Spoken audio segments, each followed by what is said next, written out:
Mosca morta, pessoa sem ação, apática, que não é capaz de agir ou fazer mal a alguém. Ou bem, nesse caso, pessoa indolente e pouco dinâmica, pessoa apagada, sem vivacidade, pessoa sonsa e dissimulada.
A Procuradoria-Geral da República contestou, em novembro de 2022, a utilização do setor de combate à desinformação do TSE para abastecer o inquérito das fake news do Supremo Tribunal Federal. Segundo a Folha, a vice-procuradora-geral, Lindora Araújo, enviou um ofício ao ministro do Supremo, Alexandre de Moraes, no qual classifica como ilegal a operação feita pelo TSE contra o ex-deputado paranaense Homero Marchese, acusado erroneamente de incitar protestos contra os ministros do STF em Nova York. A reportagem diz ainda que no documento, Lindora declara que a ação violava o sistema penal e pede a anulação das diligências realizadas, além da revogação das medidas tomadas com base em relatórios do Departamento da Corte Eleitoral, abre aspas.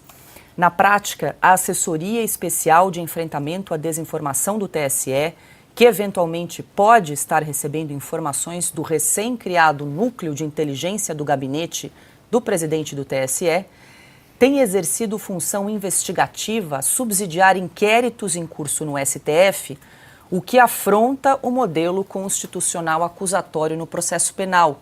Fecha aspas. No caso de Homero Marchese, a PGR ainda registrou que não havia relação direta com os fatos sob a competência da Justiça Eleitoral.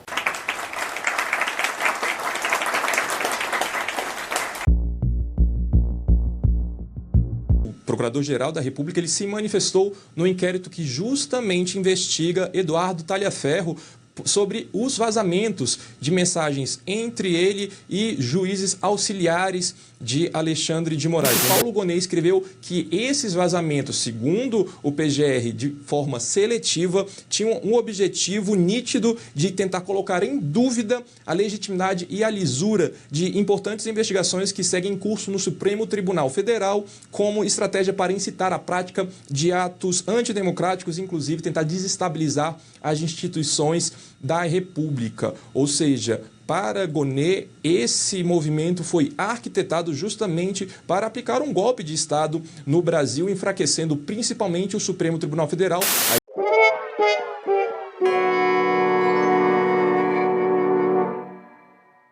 A questão é qual o Ministério Público que tem hoje nas mãos do Dr. Paulo Gonet? Porque ele, até agora, a Procuradoria não moveu nenhuma ação contra, por exemplo, o Talhaferro.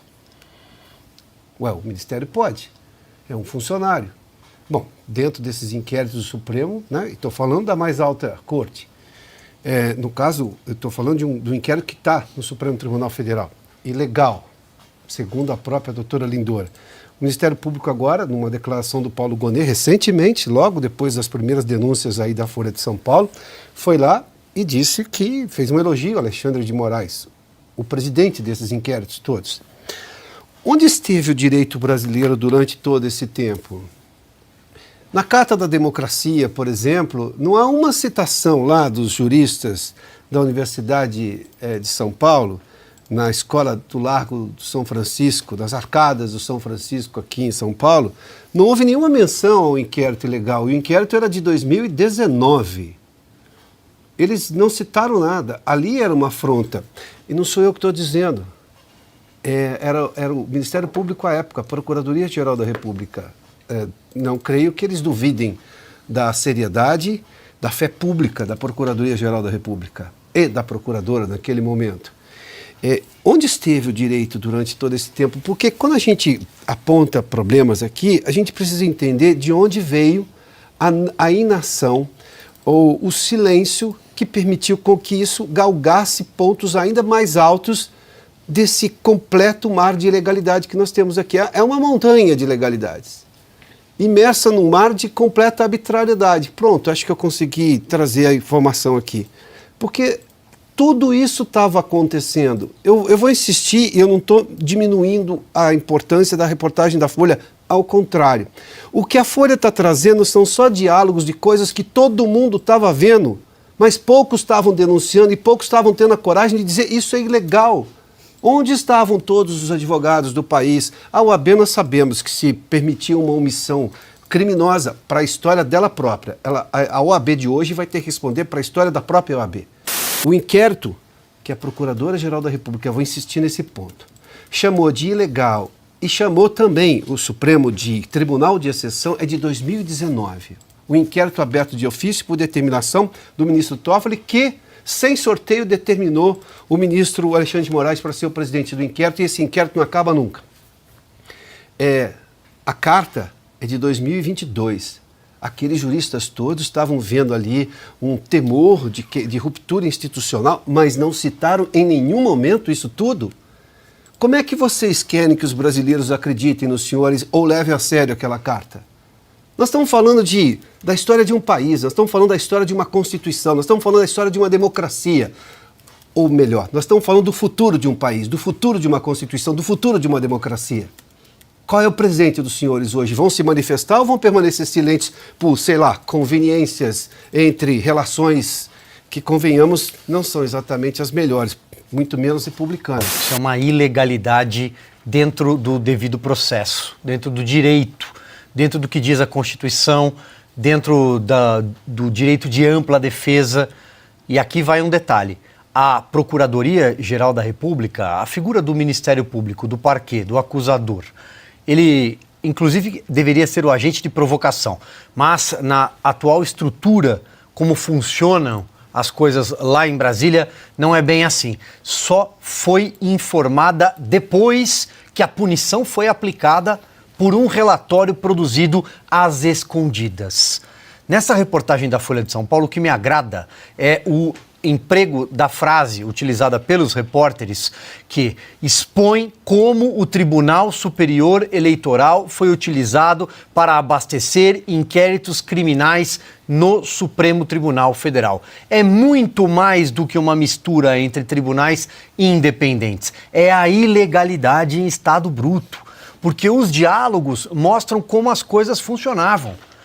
Um perito liga para um juiz auxiliar diz o que pensa o ministro Moraes, o outro juiz entra em cena, um está num voo, o outro diz assim, olha, mas isso aqui, pelo TSE, não dá para fazer, porque não tem eleição.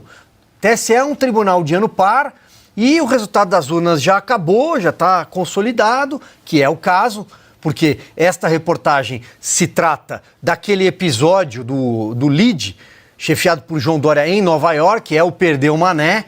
São postagens referentes àquela viagem dos ministros, eu já vou chegar no ponto para explicar como é que isso aconteceu. Pois bem, e aí a resposta é, bom, vê o que tem por aí, que eu dou um jeito de fazer aqui pelo Supremo Tribunal Federal, o ministro quer, é aquela velha frase antiga que também já saiu desses diálogos, né? Quando ele cisma com alguém é uma tragédia. Use a criatividade. Nós vamos ter que resolver. Atire a flecha que depois a gente vai lá e pinta um alvo para dizer que acertamos. nada mais soviético, né? Lavrenti Beria, essa hora, deve estar pensando o que é que está acontecendo no Brasil. Me dê um alvo, um nome e eu direi um crime para imputá-lo, para imputar a esse sujeito, seja lá ele quem for.